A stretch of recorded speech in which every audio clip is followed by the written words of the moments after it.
Assalamu alaikum wa rahmatullahi wa barakatuh. So we've gone through some of the names of Allah Azza wa Jal, and we are up to the name Al-Jabbar.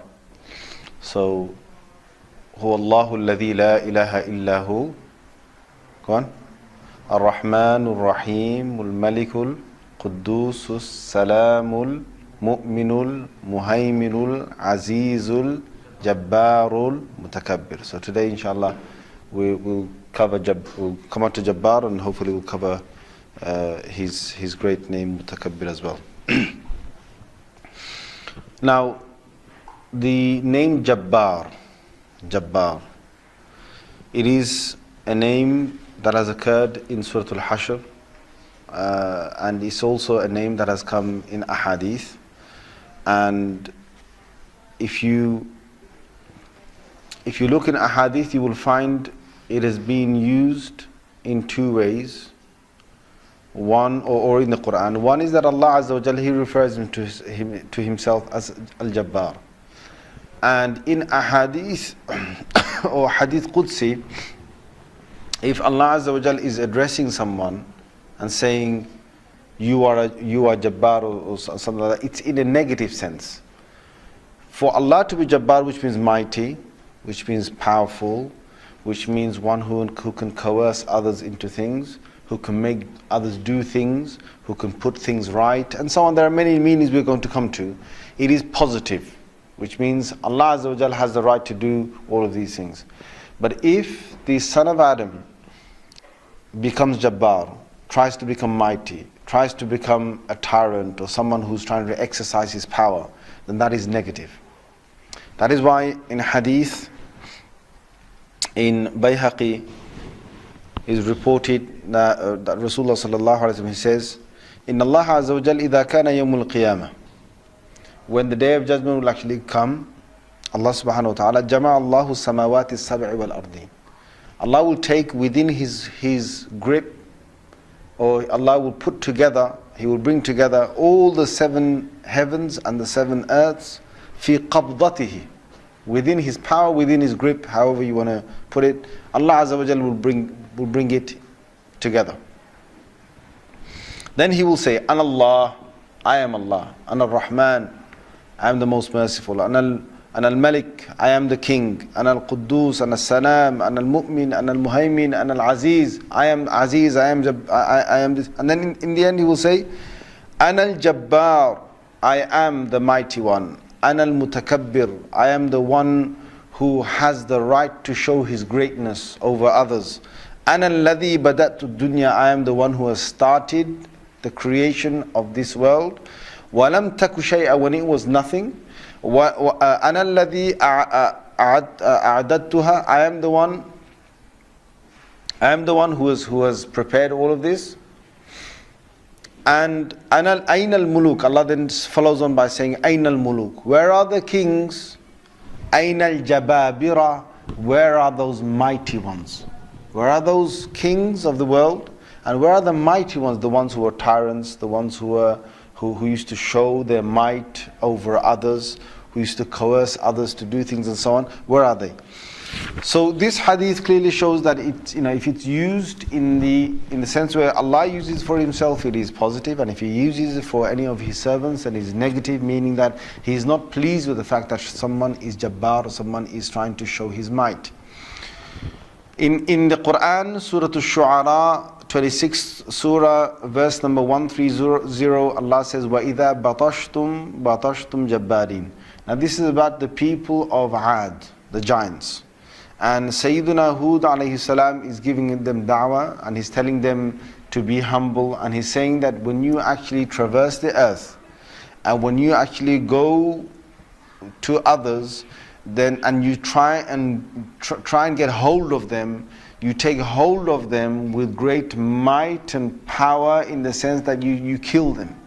Because these were giants, and that's how they used to be, that others who were smaller than them, or others who were of their own size, which they had a fight with, an argument with, it would just end up in killing and in murder. So again, the word Jabbarin has been used in this ayah. Now in Arabic, you have also with this root letters of Jabbar, which is Jim, Ba, Ra, you have the meaning of making two things that are broken be mended, and for them to be, for you to be the mender and for it to be mended. So for example, if you find something like a bone and you're able to put the two bones together and mend it as one piece, then you have just put it together and it has mended. This, obviously Allah Azza wa Jal is the one who is Jabbar in the sense that He can mend things. This can also be a meaning that Jabbar can hold, which is He is the mender or the one that puts right things that are broken. Okay? And this type of meaning can be used for others as well, but mainly it will be used for Allah Azza wa Jal. And there is a poet who says, قَدْ جَبَرَ الدِّينَ الْإِلَهُ فَجَبَرَ. Allah is the one who will mend the religion when it's broken, and therefore the religion will be in one piece again. This is Allah's way of doing things, and it has His quality of being able to do things that others are not able to do.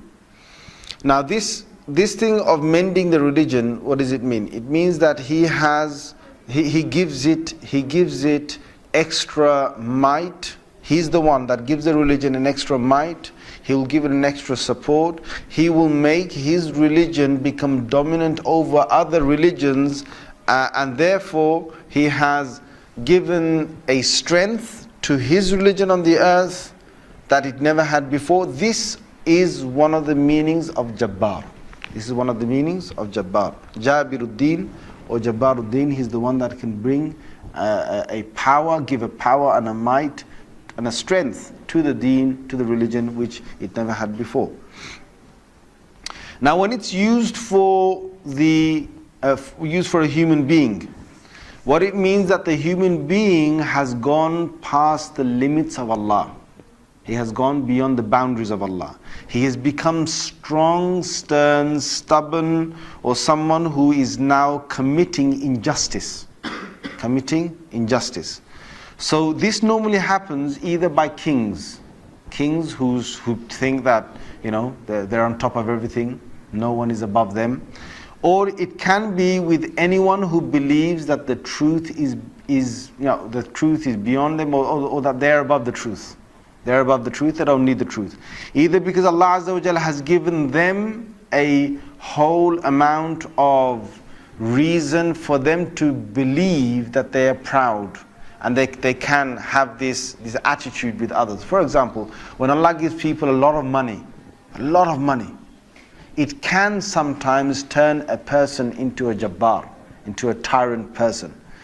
When Allah gives a person some, let's say, some dignity that they found when they were born, like they were born as a prince, or they were born into a royal family, or they were born into a very important family, or one that has great honor, it can turn certain individuals amongst them to become tyrants. Now it doesn't have to be, but it's that person who has chosen to be like that.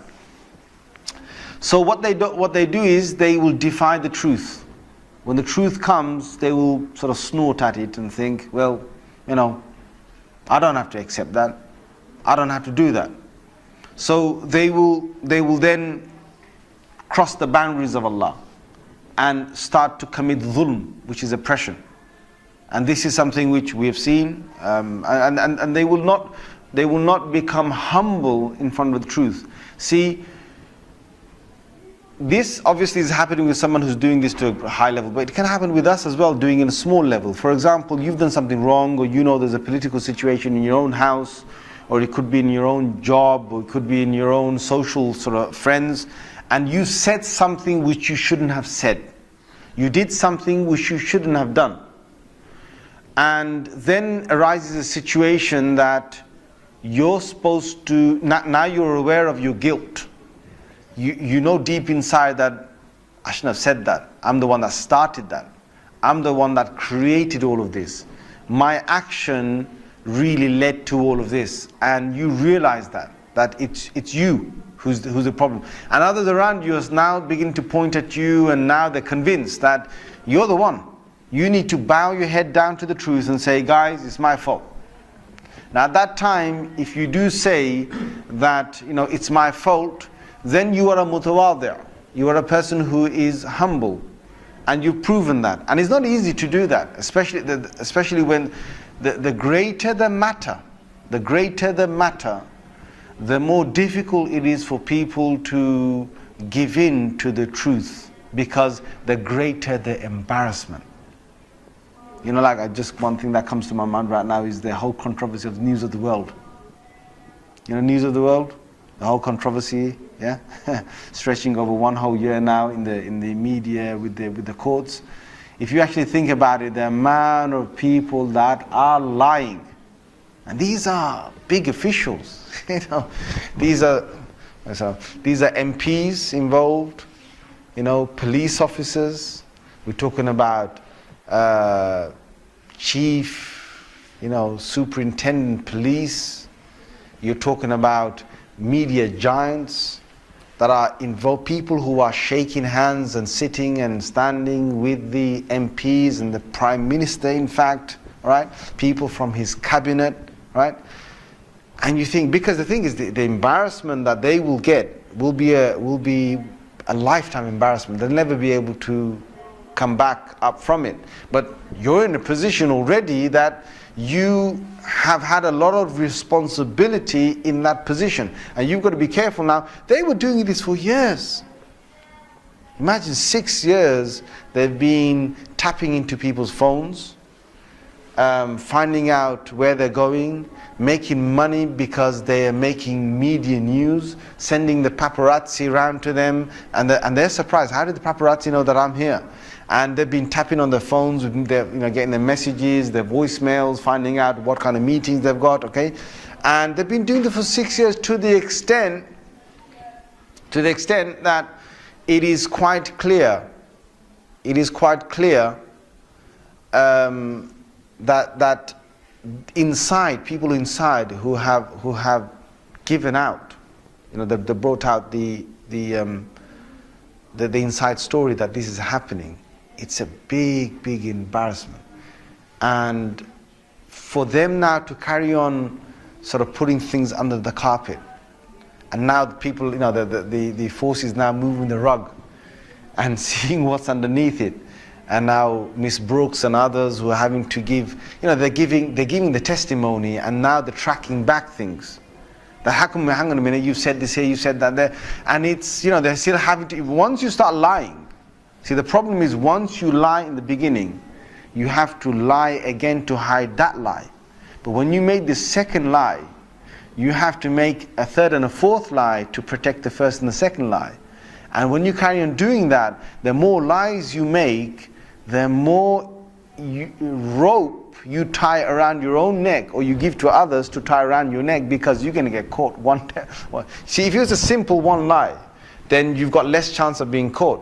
But if your lie extends to 10 lies, 20 lies, and further lies to cover the original lie, then you're really having to dig yourself a sand pit and say, goodbye guys, I'm drowning in here. So what I'm saying is that when you're in your own situation, we come across these things that Allah tests you. And He tests to see what you're going to do. Now, if you carry on starting to become this arrogant type of person, and say, no, I don't care, so what? I did it. And that's deep inside you. Whether you admit that to people or not. The worst of people, what they'll do is, they'll keep it all within themselves. And some people, what they'll do is, they will admit it to someone. Even a close friend, they'll admit it. But some others will eventually come out with it. But the one who's the best one is that he'll put his hands up and he'll say, you know what, it's my fault, I'm in the wrong. And Allah will praise that person for that.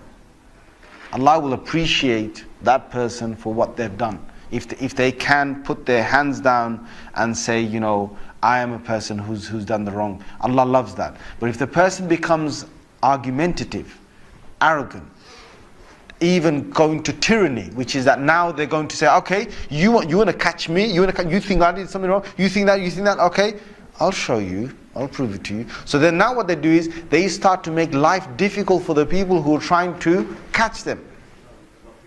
That is a real Jabbar. That is Jabbar. A person who's tried to make life difficult for them. I mean, what wrong did they do? They're trying to just find the truth. And you're a person who's become arrogant, not admitting to the truth, and now you're playing games with them and making their life difficult. These are the types of people Allah will call on their and say, where are they? Where are they? Come in front of me now, and I will take you to task.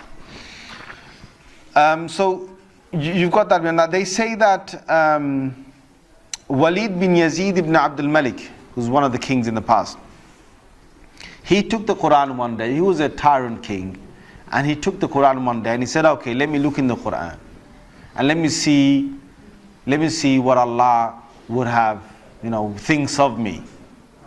So this is known as tafa'ul bil kitab. You take the Quran and you say, look, let me just open the Quran anywhere, and wherever my eyes fall onto whatever ayah, I can take it as a sign from God that is telling me something. Now, this is obviously not something which is in the Sunnah, but people now and again, when they want to do that, and in this case it's a tyrant who's doing it, but normally when a person is desperate and they do that, it's up to them. If they find some meaning and they go with it, that's up to them for whatever meaning they take, but it's not in the Sunnah, it's not in the Quran to do this. So Walid bin Yazid bin Abdul Malik did that. And he took it and in his hand, and he looked at an ayah in the Quran, and it was in Surah Ibrahim, verse number 15, Surah number 14, verse number 15, which says, وَاسْتَفْتَحُوا وَخَابَ كُلُّ جَبَّارٍ عَنِيدٍ. Allah is saying that, my people who are the believers, they sought help from me. And every tyrant who was stubborn on the ground, they perished and they came to an end and they lost. When my believers called on me, made dua to me, and I came to their rescue, then I crushed every tyrant and every stubborn one on the earth. When he read this, he said a poem. He said, this Walid bin Yazid ibn Abdul Malik, what he did is he said a poem. He said, أَتَوَعَّدَ كُلُّ جَبَّارٍ عَنِيدٍ هَا أَنَا ذَاكَ جَبَّارٌ عَنِيدٍ. Na'udhu billah. He said, what? Every tyrant, every stubborn one, well, here I am. I am the tyrant, I am the stubborn one. إِذَا مَا جِئْتُ رَبَّكَ يَوْمَ حَشْرٍ. Na'udhu billah. He said this. He said that when I come to your Lord on the day of resurrection, فَقُلْ يَا رَبِّي مَزَّقَنِ الْوَلِيدِ. Then you go and tell your Lord that Walid, he ripped your Lord apart. Now, this is a tyrant on the ground who's saying this about Allah Azza wa Jal. And they say that within days he was killed. He was assassinated. And then, by his own people, he was assassinated. And then they hung him. Within his palace they hung him, and his whole people saw his body, dead body, hung on on a place of his palace that the people or his crowds could actually see him. And subhanallah al-azim, when Allah wants to crush someone, he will crush someone. See, when they built the Titanic, I don't know if you know this, but when they built the Titanic and they're going to sail from Liverpool to New York, and they're making this journey, one of the ones who made the Titanic said, was asked in an interview just before they left Liverpool. He was asked, do you think this whole ship can actually sink in the ocean? And you know what he said? This Jabbar, this tyrant said. He said that even if God wanted to sink it, he couldn't sink it. This is in their record. This is in their media. You dig it up, you'll find it. 1915 was the year. Or was it 1912? Sorry, 1912 was the year. He said even if God wanted to sink it, he wouldn't be able to sink it. So they went. They went on this cruise liner, this ship, and they sailed across, and they got somewhere near to on the Pacific side, and it was night time. They were all having a wonderful time on the ship.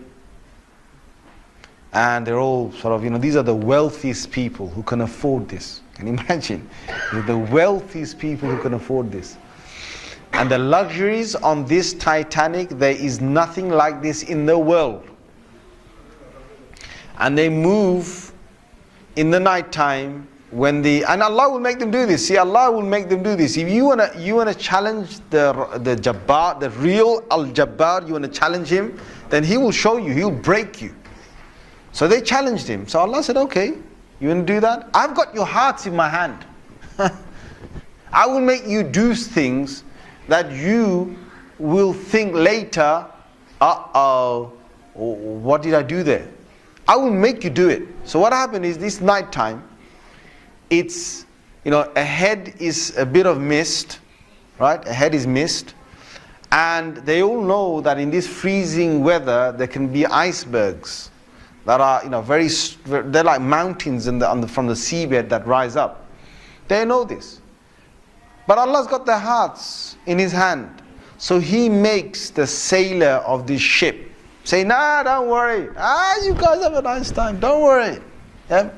Don't worry. Titanic. What's an iceberg going to do to Titanic? An iceberg. We'll break. He's thinking what? He's thinking, if I go ahead, I'll go slowly, but if I just go ahead, and if I hit an iceberg, this thing's so big, it's going to break the tip of the iceberg. That's what went in his head. Allah made him believe that. He said, yes, he's playing with the Jabbar. They're all playing with Al-Jabbar.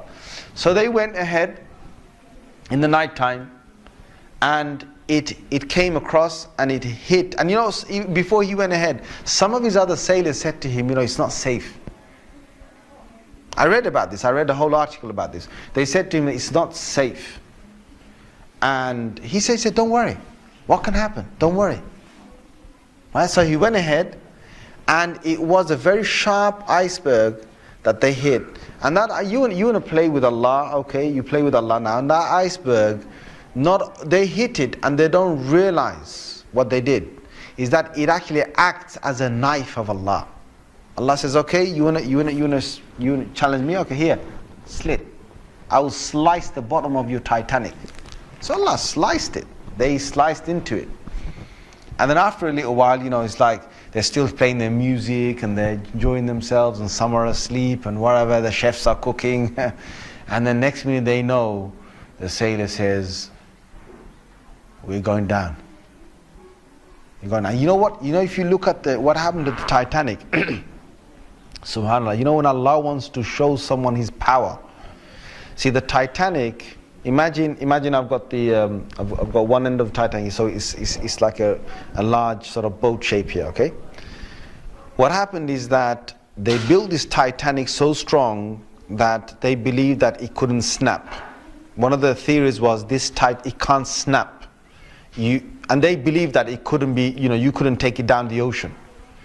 So when Allah He sliced this side of the Titanic, and the water started to come inside here.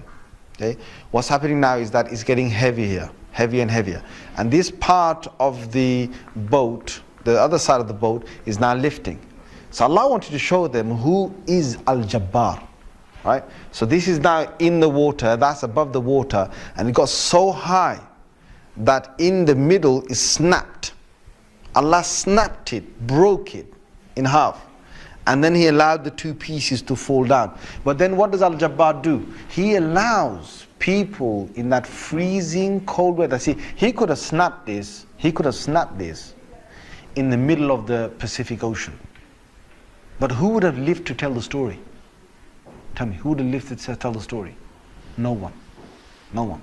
When Allah gets a tyrant on the earth, He's going to make sure that people are around to talk about the story. When He took Qarun down, so Qarun was another Jabbar. A tyrant, a mighty one, thought that he had it all in his hands. And so I'll get down to that. But when he snaps someone in half, He will make sure that people are there to tell the story. And subhanAllah, Allah made them, He made this snap near enough for them to get rescued. and for many people to live. Now many drowned, but there were others who lived, and they lived with a face of fear and humbleness to tell the story of what Allah did to them. They lived to tell that story. They had 24 lifeboats on that thing, and it was too less. It was too less for them. But Allah allowed them with their lifeboats to get back to the shore. And those people, till today, they told the story over 1 century. All the people who lived, they told stories to their children, and their children told that story to their children. And Allah showed them who Al-Jabbar is, who the real mighty one is. And subhanallah al-azim, after, and then what does Allah do? Allah makes them go back, and He makes them discover it. They've gone back down there, they've discovered it, and they've seen the ruins and the remains. What is it? Where is that guy who made that statement now, that even if God wanted to sink the ship, he couldn't even sink it? Where is that guy now? So now they've got remains, the fish have just eaten they're eating the mold that's growing off on the ship on the bottom of the seabed. That's what Allah's made of it. And this is Allah saying to all the rest of mankind, don't challenge me. Don't challenge me. See, one of the things they say, Allahu Alam, I don't know about this one, but they say that in 1986, when 7 astronauts, they died in a NASA spaceship that took off. It was called the Challenger. It was called the Challenger. Why did they call it the Challenger? Who were they challenging? They were challenging God. That's what, Allahu Alam, if this is true or not, who they were challenging, but the story goes that they were challenging God. Why? Because they wanted to do something, subhanAllah, Allah He forbade zina on the earth. He forbade zina, adultery on the earth. They wanted to do adultery in the sky. Amongst those spacemen, there was a woman, space woman. And they wanted to take her up, and they wanted a spaceman to commit adultery with her in space. You imagine people with money, with power, with might, whatever, what they get to. So Allah thought, what, you want to challenge me? If this is true, you want to challenge me? Then okay, lift off. Come, I'll show you. Lift off. So they lift off. Within seconds, boom, a fire caught at the bottom of the engine, and that was it. Who you challenge? How can you challenge Allah Azza wa Jal? That Qarun is another great example in the Quran. He came. He was a real tyrant, a mutakabbir, one who had his arrogance, and he was a person who wanted to show off his might. Now, Allah, what Allah does is, many of these Jabbars and these other tyrants and mutakabbin, Allah will take them out on their best day. They think that they've reached their height, that it cannot get any better than this. The people are giving them admiration. It cannot get better than this. Allah will take them to that day, to that time, to that moment when all is the best for them. And their heart is, they're thrilled with the enjoyment they're getting, the reception of people's, waves to them, and yeah, you're the one, yeah, I wish I was like you, and they're going, that's me. The guy's filled with it. Allah will take him on that day, and then He's going to crush him. So what did Allah do with Qarun? Qarun used to be one who used to show off, his keys. And his keys, your keys, you can keep your keys in a big treasure place. You can secure them in a big safe. Qarun had the might to make a massive safe and to lock his keys.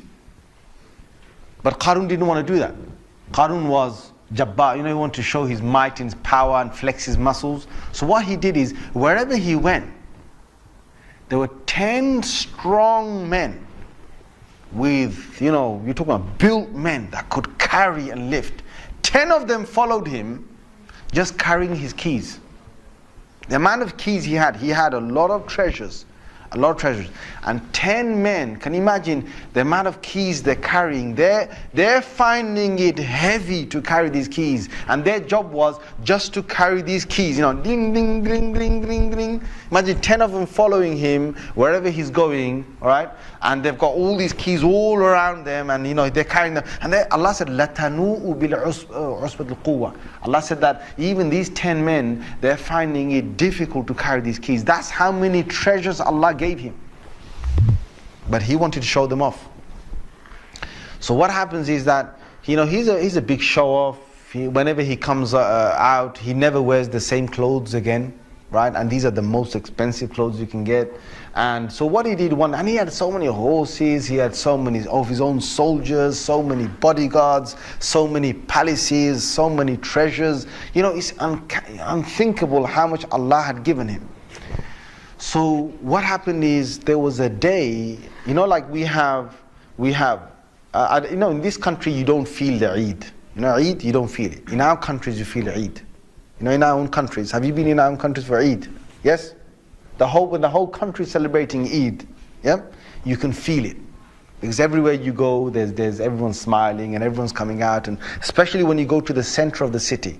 The center of the city, when they're going to have their Eid, then there's a lot of, everyone's wearing new clothes, everyone's smiling, everyone's giving something out, everyone's received gifts, everyone's got a nice pair of shoes, everyone's happy on that day, and there's a lot of people. All right, we're talking about thousands and thousands of people, especially when you go to the big mosque in the city. So this is known as Yawm Zina. This is the day of decoration, which all countries have, right? So what did Qarun do? Qarun said he's going to come out.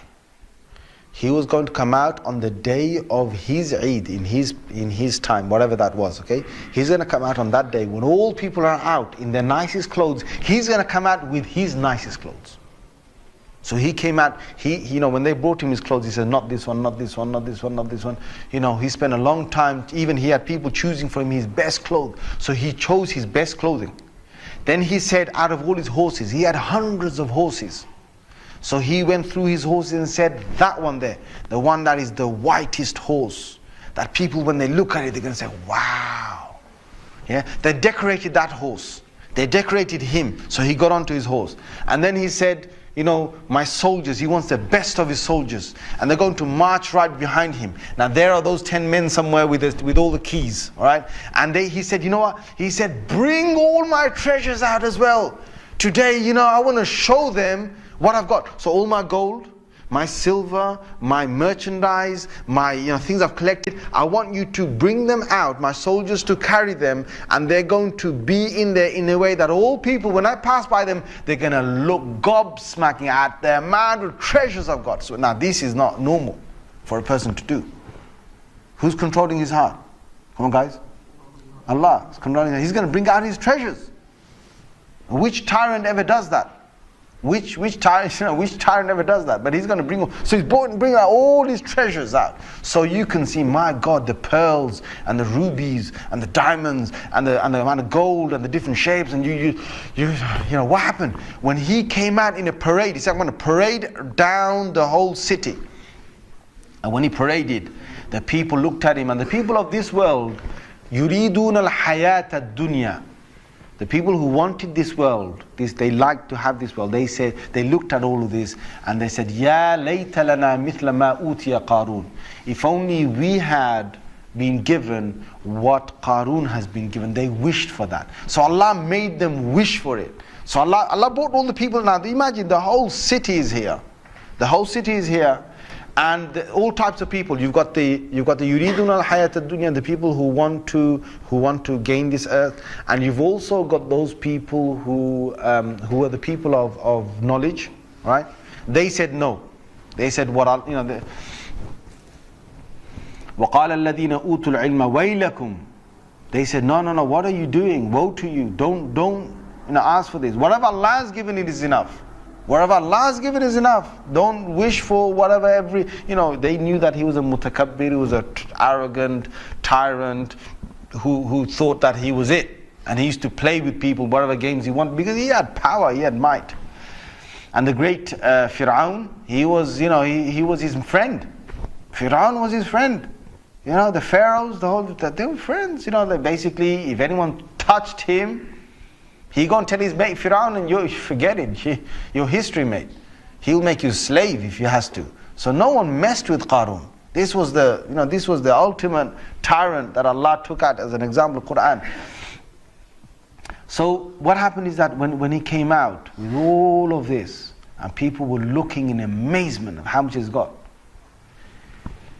People were on one side, and other people were on another side, and right in between is his parade.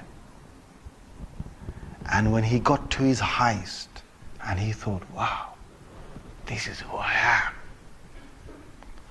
فَخَسَفْنَا بِهِ وَبِدَارِ. Suddenly, Allah Azza wa Jal told the earth, my earth, swallow him in right now. Swallow him in front of all these people. So the earth suddenly swallowed him, all his soldiers, all his keys, all his treasures, and even his palace behind. Allah swallowed that in the earth. All of it swallowed, all of it. And the people were left there, right? Some people had run away, but then they thought, well, no, hang on a minute. It's just swallowed him. Just his soldiers. Just his palace. And then the earth came back together. As if nothing happened. And they were absolutely gobsmacked. And Allah showed them, the people and Qarun, who Al-Jabbar is, who the mighty one is. And this is Al-Jabbar. No one messes with Allah. If you think these kings, the kings in our time, or the presidents or the corrupted ones in our time, if you think they're doing bad, they're doing nothing. They're doing nothing, honestly, they're doing nothing compared to Fir'aun. The examples in the Quran, if you ever take the examples of the Quran and you compare them with anyone else ever after until the Day of Judgment, no one would have got to what they've got to. And you talk about Ad, when Allah said, وَإِذَا بَطَشْتُمْ بَطَشْتُمْ جَبَّارِينَ. When you, O people of Ad, Sayyidina Hud said, you people of Ad, you are going mighty on the earth, traversing the earth and causing corruption and killing others. You know how big they were? How big they were? Allah gave them such power from birth that when they grew up, they became so tough that they looked at the mountain. And imagine they looked at the mountain and said, yeah, that mountain, that looks like a nice house for me. So they started to carve out. They carved out their house inside the mountain. And they lived in mountains. And they got to other, they were so big, they used to make certain sculptures and certain idols, and they used to put them on certain hills and certain mountains. And this is these people who Allah gave this power to. Do you think anyone else is going to get this power ever till the Day of Judgment? Anyone's going to become giants like them? A large tree that we've got here, they used to pluck that tree out of the ground like you would pluck out a weed out of the ground. The way a weed grows, and you basically just take the weed with your hand and you pluck the whole thing out. They take a large tree off our ground and they're able to pluck that out of the ground. That's how much power. And then they got to the height when they thought, all other people in the rest of the world, they're midgets. They're midgets. They're little ants for us. If we want to go and just step on them, we can kill them. We can kill them by stepping on them. So they said, when they made their statement, they said, Man ashaddu minna quwwa. Who has more power than us? Who's got more power than us? Who can have more power than us? We're the most powerful. So Sayyidina Hud said, he said, don't you see that Allah, the one who gave you this power, must have more power than you? Can't you make that logic? So how did Allah take those Jabbarin down? They were Jabbarin. The people who wanted to challenge Allah Azza wa Jal. Imagine how big they were, right? They were giants. How did Allah take them down? Subhanallah al-Azim, you read the Quran, you will find out. In Surah Al-Haqqa, Surah Al-Hamim al-Sajda. Allah sent a wind. Okay? Now when this wind came, today there was a bit of a storm. Did you see that? You see that storm about 1, 2 something, 2 p.m. something. It was quite rough. All of a sudden it came and you can see things blowing away. Now Allah can do that. Within seconds He can send the wind. So he decided to send them a wind within a moment. Now this wind is coming towards them, but it's so strong, it's blowing so strong. When the wind hit them, these Jabbarin, when the wind hit them, it was so forceful, imagine it did this to them, that the wind lifted the giants from the ground into the air. That's how forceful the wind was. It lifted them up, but it was so strong that when they came back down with the force of the wind and they hit the ground, they hit it so hard that their arms from the joints and their legs from the joints and the heads from the joint of the body just cracked, smashed, ripped open, and an arm of a giant was found over there, another arm found over there, a leg found over there, another leg over there, his head's over there, and his body's over here. Allah says, and it wasn't just like up and smash, no. Allah took them up, then He twisted them in the wind, right? This must be some kind of tornado, and He twisted them in the wind, and then He brought them down, crashing down, smack, and then their limbs were basically left separated on the ground.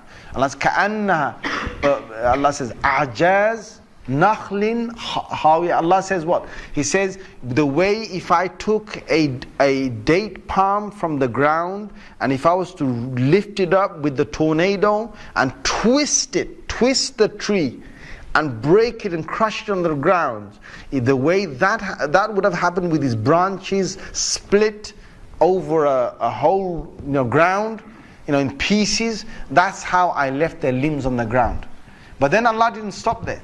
See, one wind, one great tornado, within minutes Allah could have done this. No, He didn't. He let that tornado carry on spinning in their place for 7 nights and 8 days. 7 nights and 8 days. Now what does a tornado do to it? Now, there's never been such a long one in the history of mankind. Have you ever heard of a tornado that's lasted for a whole week in one place and is carrying on ripping, tearing pieces and moving? You've never heard of that. This is history in the Quran.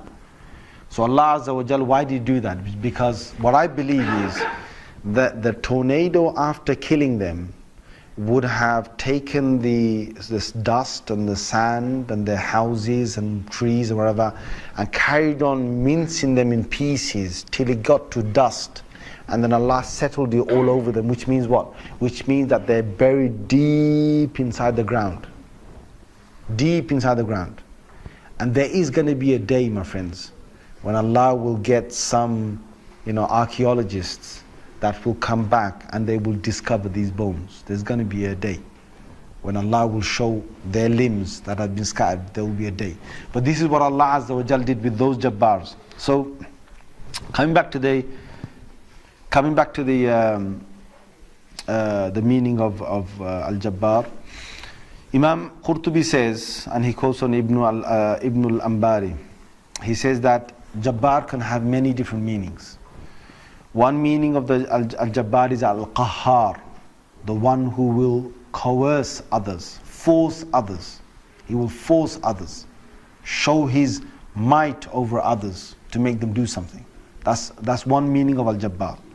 Number two, the second meaning of Al-Jabbar is Al-Musallit, which means that he can come as a force controlling them. He can control them. Al-Musallit, one who has got such overbearing power that they cannot organize themselves to control themselves, but this controller controls them. That's one meaning of Al-Jabbar. And that meaning of controlling others, if you want to find that meaning in the Quran, you look in Surah Qaf, the Surah number 50 and number 45. Allah has said, وَمَا أَنْتَ عَلَيْهِمْ بِجَبَّارٍ. O Muhammad, I haven't sent you to the earth to become a controller over these people. You don't have, your mission is not to control these people. You've been sent to Makkah and to the world to tell them about Islam and tell them about the message of Islam. But you're not a person who I have sent to control them. What does that mean? That means that you do your job. You just deliver your message. You get them to understand the message. That's fine. Leave them to accept the message. Accept the message, they have to accept it. You can't force them to accept it. You can't control them, and your job is not to do that. Not that Rasulullah ﷺ was doing that, but he really, really had a heavy heart that these people weren't accepting the message, and that's why Allah has to say that to him. So that's a second meaning of Al-Jabbar. A third meaning is Al-Qawiyyul Azimul Jism, that someone or a being who is great and great in its size. Great in its size. So, for example, if something is a giant, then you can call them Jabbar. If you want to find this meaning, Ibn al-Ambari says that you look in Surah Ma'idah, the 5th surah, ayah number 22. Inna fiha qawman jabbarin. When Allah sent Musa alayhi salam and his people to go and to take over Palestine and the Holy Land, they came there and they looked and they saw these Amaliqa, they saw these giants that were inside Palestine. So they said, Na'udhu billahi min dhalik, they said to Musa, he said, you go and tell your Lord to go and fight inside there because there's some giants in there, we can't fight them. Now Allah simply said to them that you walk in that city and they will walk out. I will put fear into their hearts. I will put fear into the hearts of the giants. Allah can do that, yes or no? Yes, He can do that. Just like, sometimes you're a giant and a spider, small spider, appears and you go, ah! Have you not seen that? Some people, they see a small spider, the size of which they are a giant to the spider. But they're scared. They're scared. You think, what? They're scared of a spider? How is that? That is Allah. He does that. He can cast fear into you for a small thing. So, for example, how do you, if you think about Allah's qudra, how do you as a small man ride an elephant? There are people across the world that ride elephants, yes or no? Yes, you've seen that. I saw with my own eyes, a man riding an elephant, and he orders the elephant to get down. The elephant gets down, he jumps on the tusk, then he jumps on the head, then he jumps on the body, and then he orders it to get up, and he gets up and he rides the elephant. What made this elephant fear this man? Because if the elephant just lifted his foot up, the man would have run, already a mile before he can put his foot down, He's got that power, but who puts that fear? Allah. So He told people of Musa, He said, you guys just walk in there. When they'll see you, they'll fear you, they're going to run. But they didn't. They said, they did, and that's how they lost. And Allah said, now you go to the desert and stay for 40 years. It's a long story, I'm not going to get into that. But the part of that is in Surah Ma'idah, ayah number 22. This is meaning number 3. Meaning number 4 is, of Al-Jabbar is, Al-Mutakabbir an ibadatillah. The one who is too arrogant to worship Allah Azza wa Jal. That is also another meaning of Al-Jabbar. And if you want to find that meaning in the Quran, you look in Surah Maryam, Surah number 19, ayah number 32. Surah number 19, ayah number 32. And the verse says, وَلَمْ يَجْعَلْنِي جَبَّارًا شَقِيًّا. Sayyidina Isa ibn Maryam, Sayyidina Isa, the son of Maryam, alayhi salam, he said that I have been born and I have got these qualities, and Allah has not made me one who is too, there Jabbaran means what? I am not too arrogant to work, to become a servant of God. There are certain people you meet, subhanallah, they're too arrogant to bow down. I don't know if you've ever looked into the story. I read the whole autobiography of Malcolm X. It's a really good book if you want to read it, by I think it's by Huxley. So if you get to read the autobiography of Malcolm X, it's a wonderful book, wonderful piece, very good English in there as well. One of the fascinating things I found about him was that he was, and this is clearly representing people like that. he lost faith in God. He lost faith, and he became a person who was imprisoned. And in the prison, he was so fed up of his life and what he believed that if there ever was a God, he used to swear at that God. This is before he became Muslim. He used to swear at that God. He used to, when they ever, in the prison inmates, if they ever brought the subject of God, he used to be the most foul-mouthed person about God. That effing this and whatever, he would come out of his mouth. To the extent that he earned himself the name of Satan. The other inmates would refer to Malcolm X as Satan because of his attitude towards God. And then somebody came inside the prison and gave him da'wah. And he accepted the da'wah, so he became a Muslim.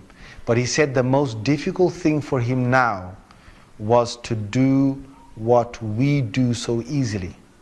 Now you've got to understand this. What we're doing every salah, subhanallah, if you read this passage in Malcolm X's book, it really makes you think, what are we doing every single salah? Because in salah, you are, and I want you to first understand what Malcolm X is saying. Malcolm X is saying that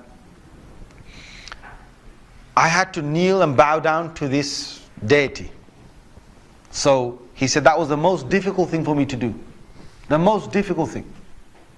He said I bent my knees slowly. Can you imagine? I bent my knees slowly and I put them onto the ground. Now he's still thinking, what is he doing? He's in his cell in the prison. And he wants to do sujood to Allah, but it's not easy. It's not easy. So he's bending his back slowly, and he's thinking, how am I going to put my nose and my forehead on the ground?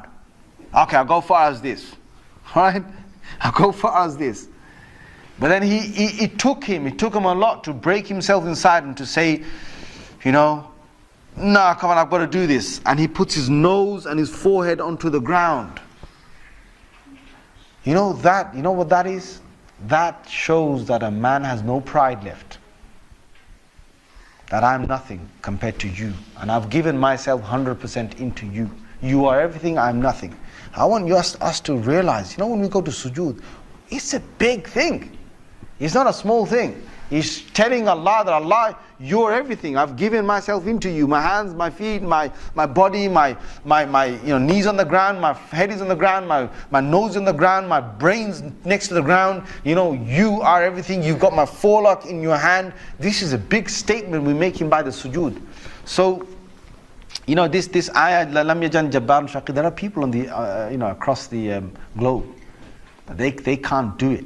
They can't become a servant of God. In Rasulullah sallallahu alaihi wasallam's time, once he read an ayah in front of the Kaaba, and he read it with such beauty, and the meaning was so beautiful, and Rasulullah sallallahu alaihi wasallam, he went into sujood, and the people, the kuffar around him, they went into sujood, right? But there was one guy who's mesmerized by the Prophet's recitation and about the whole verses, but he was too arrogant to go into sujood. So he picked up a rock from the ground and he put it to his head. That was his sujood. That was his sujood. He's too arrogant. There are people like that. They're too arrogant to make the ibadah or go into the worship of Allah. So this part you will find there. So this was a fourth meaning of Jabbar. A fifth meaning is which what I already said about the people of Ad, that they would go around killing. Batashtum Jabbarin. This is in Surah Shu'ara 26 and ayah number 130. Right? So they basically, this is that meaning. And also you will find in Surah Qasas, Surah number 28, ayah number 19, in turidu illa an takuna jabbaran fil ard. This statement was made to Musa alayhi salam, and the person who made it was a non-Muslim, but he said when Musa alayhi salam killed that Coptic, and the next day he came and found another argument that soldier who was a non-Muslim said to Musa, he said, all you want to do is you just want to kill on the earth. You're going to kill this. Not the soldier, the person who he came to aid to, and there was some confusion over the matter. Not that Musa alayhi salam wanted to do that, but he was accused of this. But the meaning there, Jabbaran fil ard, is qattalan, which means you want to kill. So one of the meanings of Jabbar is to kill. And a sixth meaning of Jabbar is at-tawil min al-nakhli. If you have a tree or something that becomes really tall, really big in size, it can be referred to as Al-Jabbar. And Imam Qurtubi has narrated poems from Imru'ul Qais and others, and the meanings of this all comes to one, which is that sometimes you can get a grape that can become really big in size. In the Arabs would refer to it as Jabbar, meaning that it's an overgrown size, it's really big. So anything big can have the meaning of Jabbar. Imam Khattabi, he says that Allah Azza wa Jal, when He is Jabbar, it means that He can do with His creation something of His, either of His command or Him preventing them. He can do something with them as a sultan, as a king, as one who is in might and power, as one who rules over them. He can do that, and he can compel them. He can compel someone to do something. That is the meaning of Jabbar. Also, because Allah is the one that the poverty and the needs and the necessities of His creation, because Allah fulfills them, Allah amends their poverty, their situation of poverty. He amends and alleviates them. He puts them back together again. He provides them, sustains them in a way that they wouldn't do without Him. That is now also the meaning of Jabbar, which means to actually amend. Something's broken, you put it together. That's what He does with the creation, and therefore He earns His name Al-Jabbar. He has His name Al-Jabbar. Another meaning is that because Allah Azza wa Jal has the right to look down, has the right that He is muta'azzim, He is great, and everything else to Him is nothing. It's small, it's insignificant. So Allah Azza wa Jal has the right to call Himself Al-Jabbar, which means that He is full of greatness. He's not negative at all. He deserves that. He is full of greatness. We're the ones that are so small in front of Him subhanahu wa ta'ala. So Ibn al-Hisar, he says that if you look in the Quran, you will find that the word Jabbar has fallen right in between Al-Aziz and Al-Mutakabbir. Al-Aziz, the one of might, the one who gives dignity, the one who gives power, and Al-Mutakabbir, the one who has the right to see himself as greater than everything else. That's Al-Mutakabbir. So in between that, in Asma'ullah al-Husna, in the Hadith, Al-Jabbar has occurred. And in the Quran, in Surah Al-Hashr, the same thing has happened. So what does this mean? This means that the meaning of Al-Jabbar we should give to Allah Azza wa Jal for Him being Jabbar is that He is mighty, He is full of power, and He is omnipotent, which means that He has the power to do anything. That's the meaning we should give Him.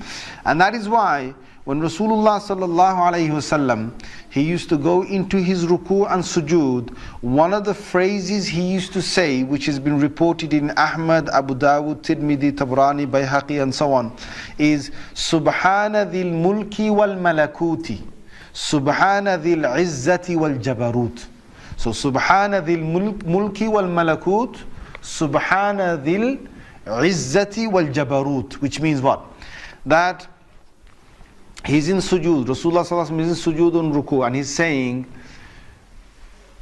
You, O Allah, You are exalted and above and free from any blame or anything that is impure that has been attributed to You, the one who possesses the dominion and the one who possesses all things that are owned.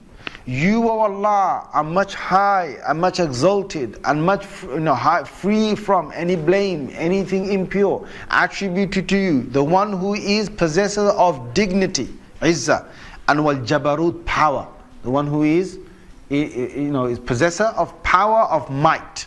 You are that one. So from this hadith you understand, Ibn Hisar says that from this you understand that Allah Azza wa Jal, Rasulullah Sallallahu Alaihi Wasallam, when he said this, the meaning of Al-Jabbar given there, or Jabarut given there, is of might and of power, and that is the meaning of Al-Jabbar, that is mighty, he is powerful. Even though you can say that Al-Jabbar is the one that can actually smash things, he can, if he wants to smash anything on the earth or the creation, you can give that meaning to Al-Jabbar, yes, but it's more appropriate that you give him the meaning of being mighty and being powerful. And this all comes back to one thing, which is that Allah deserves, rightfully so, to have the quality of being almighty, all-powerful, having the greatest of existence and the greatest of might, the greatest of power, in a way that no one besides him has any right to claim over that. So all others should subdue to his power. Another meaning is, another thing that comes from this meaning is that Allah Azza wa Jal, He is, since He is powerful, He is in no need. This is a beautiful phrase here. يَسْتَغْنِي عَنِ الْأَتْبَاعِ فَلَا يَكْثُرْ بِهِمْ مِنْ قِلَّةٍ وَلَا يَسْتَنْصِرُ بِهِمْ مِنْ ذِلَّةٍ كَمَا قَالَ تَعَالَى وَلَمْ يَكُنْ لَهُ وَلِيٌّ مِنَ الذُّلِّ. Allah Azza wa Jal in Surah Al-Isra, He has said in ayah number 111, He has said He has no one close to Him due to Him being low. If He makes anyone close to Him, He has done a favor unto them. If Jibreel is close to Him, it's Allah's favor that Allah's made Jibreel close to Him. If Allah makes Muhammad sallallahu alaihi wasallam a close one to Him, if Allah said Ibrahim is my Khalil and I consider him to be a metaphoric friend, not a real friend, but one who you could, the way you see a friend, that I give him that title, fine. But I do not do that because I am one who's low and I need someone. No, I do that as a favor unto them. That's my favor to them. So Ibn al-Arabi says that due to this, you can see the name Al-Jabbar. That Allah Azza wa Jal, yes, He does not need anyone to follow Him or follow His commands so that He can become greater because of Him having less beforehand. No. He doesn't become great because of you coming to Him. وَلَا يَسْتَنْصِرُ بِهِ مِنْ ذِلَّةٍ. He doesn't, Allah has called the soldiers of Allah on the earth, the people who go and fight for Allah's sake, He has called them Hizbullah. He has said, Ulaika Hizbullah. We're not talking about the Hizbullah in Lebanon, alright, please. No, I don't want the MI6 to now take me and imprison me because I mentioned this. This is a statement in Surah Mujadala. Allah says, anyone who on His behalf is doing things for His religion, Ulaika Hizbullah, they are the party, or they are they're the group who are on behalf of Allah. That's all it means, Hizbullah. They've taken that meaning for themselves, right? I don't like it when people take these things and they put it for themselves, and if they get a bad name, then the Quranic ayah gets a bad name. I don't like that. But anyway, when I mention Hizbullah, I'm talking about anyone on the earth who Allah is using as His soldier on the earth. As His, and His soldiers are not just men, please. His soldiers are the ants. His soldiers are the ants. If He wants to use them, He can use them. His soldiers, amongst His soldiers are the winds. Amongst His soldiers are the mountains. Amongst His soldiers is the earth itself. Amongst the soldiers are even, you could say, a small fly or a mosquito. A mosquito, Namrud, a tyrant, a Jabbar on the earth. Namrud, he said, okay, if God exists, then I'm going to fight that God. Here's another Jabbar, a tyrant. So here comes Namrud, the Jabbar, and he says, okay, my army, he had a massive army. He said, okay, army, come together. We're going to take our arrows and we're going to shoot them straight in that sky from where the revelation comes to Ibrahim. And he got his whole army out. And he said, come on! You call yourself Allah, God? You think you're there? Well, if you're there, I challenge you. So this Jabbar challenged Al-Jabbar, the real Al-Jabbar. So he shot, and he shot. And he said, come on, come and fight me. Where are you? So Allah Azza wa Jal said, okay, you wanna fight? Let's fight. Let's fight. Allah sent down mosquitoes. Mosquitoes. You know, when a mosquito bites you, what are you going to do? You can just go like that. Like that. That's it. Allah said, okay, so I'll send you a weak army of mine. Go fight me. Go fight me. So he sent mosquitoes down. When these mosquitoes came, what's all this? Hey. There's so many, hundreds and hundreds and hundreds of them all over the face. The soldiers were running everywhere, were running. All right? They're running. And Namrud, you know, he's also running. But what happens is, you know, this is what Allah does. Well, a mosquito's here, right? And he goes, he sniffs. And the mosquito goes into his nostril. And Allah makes that mosquito survive. So that mosquito is now alive and is somewhere there. Inside his head and onto his brain, somewhere by his brain. Right? And it's alive. So now what happens is, this Namrud, who's a tyrant on the earth, who wanted to challenge Allah, he's got a living mosquito inside him, and that mosquito is sucking blood. Every time he sucks blood, right? Every time he sucks blood, he whacks his head. He whacks his own head. And when he whacks his head, then the mosquito stops and he gets a bit of relief. When the mosquito gets hungry again, he sucks blood, he whacks his head. Then now he's getting tired of whacking himself. So he told his soldier, he said, hey, listen, stand next to me with this club. Every time I tell you. This is in the Israeli riwayat. This is in the Israeli riwayat. Now, you know, you can take benefit from it. So every time he gets you know, this really bad, and you know what does a mosquito do? Sometimes not sucking blood. Something, you know, if you have a mosquito and you're trying to sleep, what's the sound of a mosquito?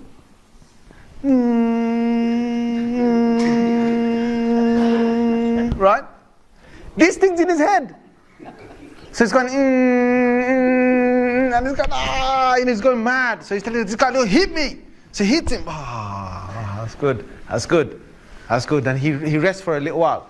And he says again, when the mosquito bites, he says, hit me. So he hits him. This soldier is standing there. He's hitting now the king.